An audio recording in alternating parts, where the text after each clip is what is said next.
The Chowdhury shoots! তবে কি শেষ হতে চলল হামজা চৌধুরীর ইংলিশ লিগে অধ্যায়? এফএ কাপ ও কমিউনিটি শিল্ড কাপ জয়ী বাংলাদেশি তারকাকে কিনতে যাচ্ছে আজারবাইজানের ক্লাব সাবাইফকে। আজারবাইজানের স্পোর্টস ভিত্তিক সংবাদ মাধ্যম অফসাইড প্লাস বলছে এই কথা।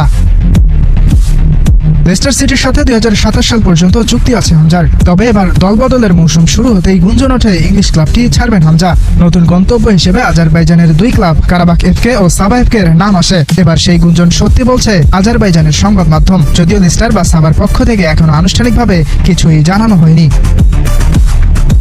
একসময় ইংলিশ প্রিমিয়ার লিগে খেলা লেস্টার সিটি এবার খেলতে পারছে না চ্যাম্পিয়নশিপেও, নেমে গেছে তৃতীয় স্তরের প্রতিযোগিতায়। এরপর আরও গুঞ্জন ওঠে ক্লাবটি ফুটবলারদের ঠিকমতো বেতন দিতে পারছে না।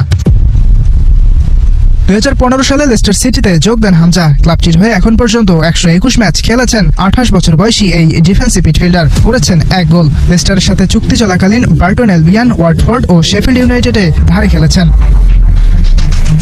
এদিকে হামজা কোন ক্লাবে যাচ্ছে তার উপর নির্ভর করছে বাংলাদেশের ভাগ্য।